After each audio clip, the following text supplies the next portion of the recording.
Hi, I'm Anthony Richens, Finance Director at Norwich City Football Club, and I'm here to answer some of your questions. Johnny and Berto have asked us about the loans and the expectation of how we would repay those. So first of all, I should start off by saying that financing and loans aren't uncommon across any business and not just in football. We've taken the loans to ensure we can manage our cash flow accordingly and make sure that we can meet our liabilities as they fall due. But also, I think it's worth mentioning at this point that, and not forgetting that the club was impacted around £35 million due to COVID.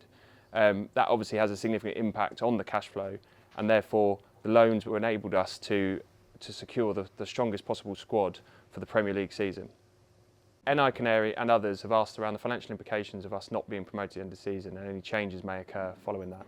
So as per the club model, we always forecast multi-periods, we always look at different scenarios, and the worst case scenarios always don't include any promotion. So what we do in those scenarios, an element of player trading would be needed, and obviously that would be determined based on the cash deficit in those periods. Obviously that would also include any business expenditure that we need, any changes to that. So what we try to do is maintain a model that has a base model in there, so we've almost forecasted the worst case position ahead of time. On a similar line, Stuart has asked, would the club need to take any cost reduction measures should we not be promoted? So as I mentioned earlier, it's about multi-period scenario planning, and for us it's not about managing costs or cutting costs if the club aren't there. We try to maintain a static level, a stable level of trading and operations, not depending on league. So there wouldn't be drastic cost-cutting measures. What we would look to do is manage the squad, manage our player trading and manage our multi-period cash flows accordingly. Chef Canary has asked what controls are in place to ensure there's no squad budget player overruns. So I have a really close relationship with Stuart and Neil Adams, so we work closely on kind of squad planning, looking at transfer windows, looking at multi-period scenarios, like as I say. So an actual squad overrun is quite hard to have outside of a transfer window. We plan those windows up front. We know the squad that we've got signed to us on contracted base. It's not as simple as just being able to sign a player and have an overrun. So it's actually very difficult for the club to have an overrun on budget because it'd only be within a transfer window. And like I say, working closely with Stuart and Neil, I don't tend to see any surprises. Sally has asked, where in the recently published annual accounts is the redundancy pay to the previous head coach and his staff? It's probably worth me starting off by saying that with senior management and senior staff and senior roles, the amount of pay at the end of a contract, whether on their terms or the club terms, is predetermined. And based on that, the costs of those are included within staff costs. So the cost you're referring to specifically in answer to your question is included within the staff cost note in the accounts. Marcus has asked us to shed some light on how much the wage bill is affecting the economic stability of the club. So as I've mentioned already, we forecast multi-periods, we look at different scenarios, and it's all based on cash flows and scenario planning. Therefore, an individual wage bill within one season, it doesn't necessarily impact us or impact our stability or economic position. What we look at is that multi-period cash flow scenarios and different areas. So a wage bill in a particular season may be high, and that may be because we've sold a player and therefore we have high cash position. Or in certain seasons where we're in the Premier League, for example, we may not have a high wage bill, but that's just all based on cash rather than actual individual season budgets. We've had a question in as to why we've not seriously invested when we're in the Premier League. I think the annual report actually shows that that's not the case, and that the club used all of its finances to invest into the squad last year. We believe that we gave ourselves the best possible chance to stay in the Premier League. Ultimately, it was proven not to be enough. But to say we don't invest heavily or we haven't invested whilst being in the Premier League, I'm not sure that's the case. Anthony has asked how much it costs us to put on a home game.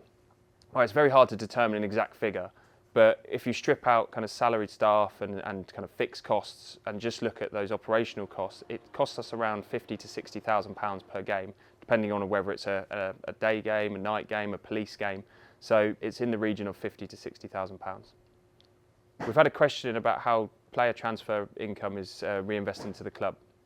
So obviously with the club model being around player trading, that is actually just one source of our income.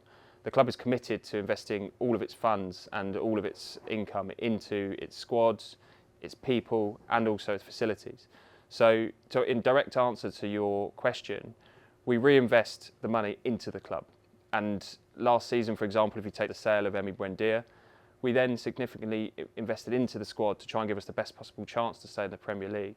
But also, it's worth mentioning the enhancements to both our sites, both here at Carrow Road and also at the Lotus Training Centre, whether that be in actual physical facilities or technology. We continue to invest in all of our infrastructure, our people, and also to move the club forward. Jack's asked whether the concerts generate funds for the football side of the business. So we kind of operate different departments in the club, but we don't separate the income between commercial and other income, so football income, for example. So in answer direct to your question, it's a source of income. It's a part of our model is to operate concerts to generate additional income. But as I mentioned earlier, we are committed to investing all funds onto the pitch, into our people and into our infrastructure. And therefore, direct answer, yes, it does impact onto the football side. Jim has asked how many people comprise the key management personnel at note 28 in the accounts. Jim, whilst the club prides itself on transparency and giving the most amount of information, I don't think this extends to providing individual salaries and kind of pay for staff. And therefore, on this occasion, I would love to be able to provide further information, but we were just going to have to stick to what's in the accounts and the kind of required disclosures in that matter. Natasha and a couple of others have asked around January and the kind of finances available. So right as of today, we believe that we've got a strong enough squad to compete and to get us promoted. We've worked tirelessly in the summer, first of all to keep our squad together, but also to bring in some players that maximise the opportunity to get promoted back to the Premier League. Having said that, we also have to understand we've got injuries, we've got other things going on the pitch, so we always look to January as well. As it stands today, if we were to do anything in January, we would need alternative financing, whether that be through a player sale, which leads to bringing in players in, or whether that be through other financing measures. Jake and others have asked what the benefit will be with Marco Attanasiou's involvement and any implications on the finances. So there are multiple benefits. The first of all has been financial. So the club has issued C preference shares to the value of £10 million. So first of all, a good financial implication of his involvement. And alongside that, Mark's involvement at the board level has also brought in a fresh pair of eyes and kind of fresh view on things. The club has felt some other benefits around exec level and at senior management level, where we are knowledge sharing with their counterparts at the Brewers.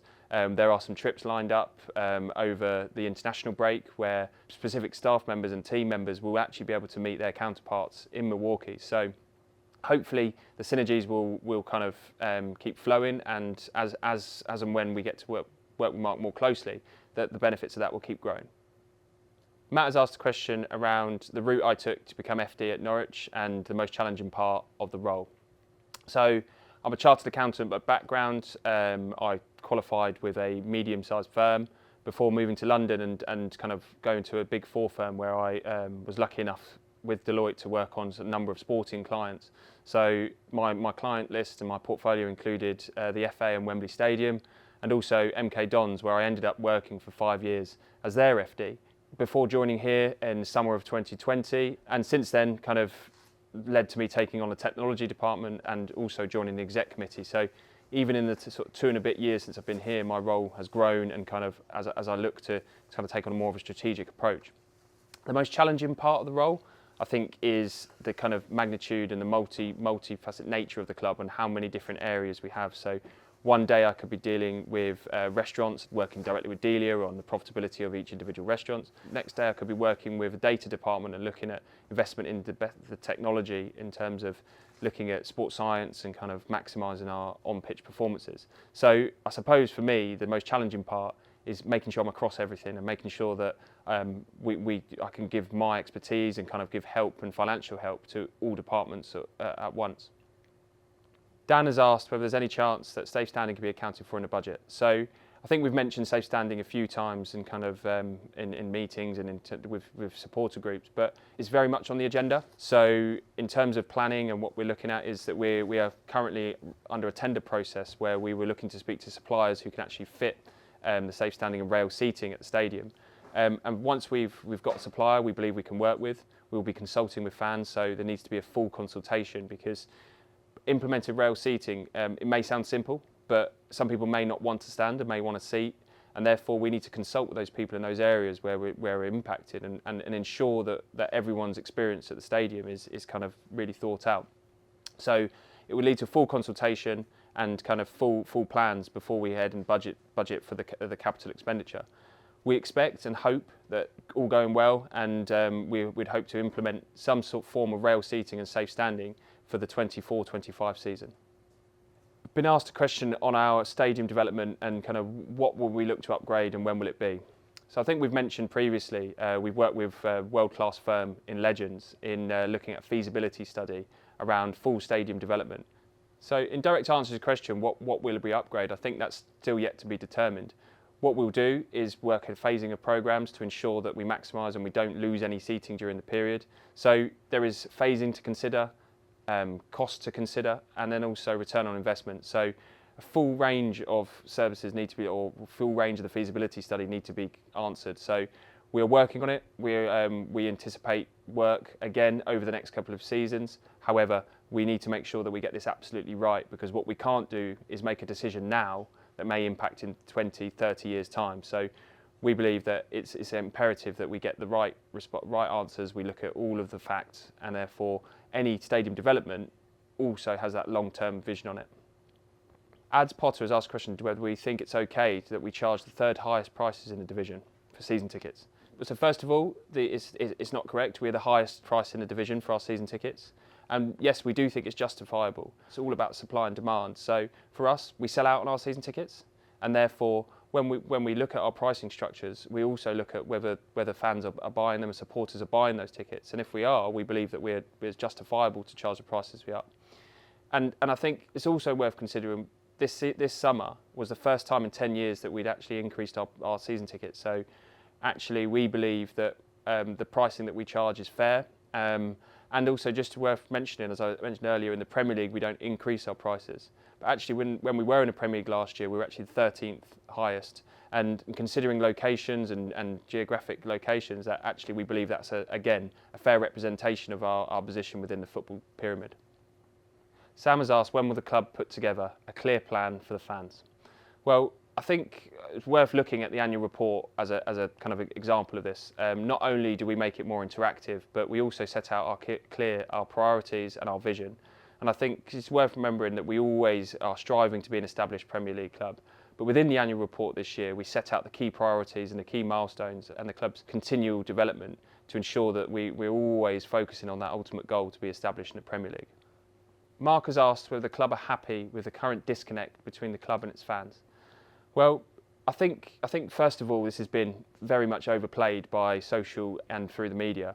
I think from us, we can clearly see that our fans are well and truly supporting the club this year, whether that be for attendances at home games and also the incredible support we've seen on the road. Just to name a couple, at Blackpool, there's 1,800 fans.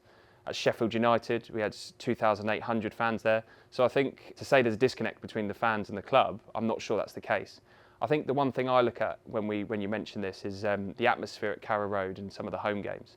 I think there's, within my opinion anyway, there's certain points within certain games I can look at and say the players were perhaps looking at the crowd and looking at fans to get behind them and maybe giving them that edge to kind of go on and kind of win the game or get themselves back into a game.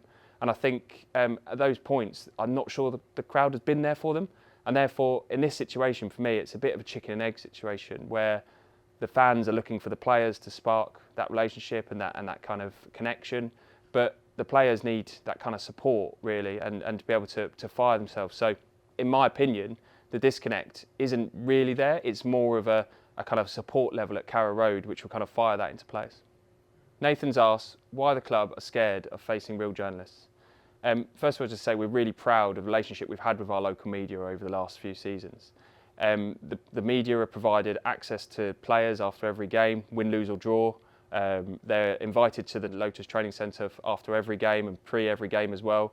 This isn't something that all clubs provide to their local media. I think what we're referring to here in a slight change over the last 6 months or this season specifically is the privileged information.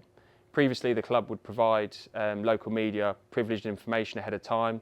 There is a scenario at some points where I know our head of comms would actually look to announce transfer information based on local media's deadlines. that's the type of situation where the club has changed its stance following a break of trust.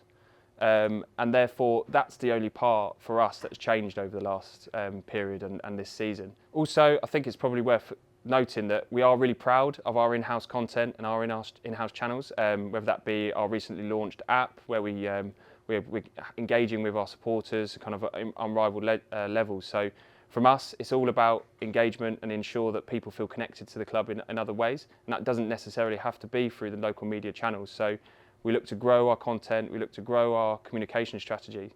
Hopefully we'll start to see that fans feel more able to access information and kind of more empowered with the information that we provide.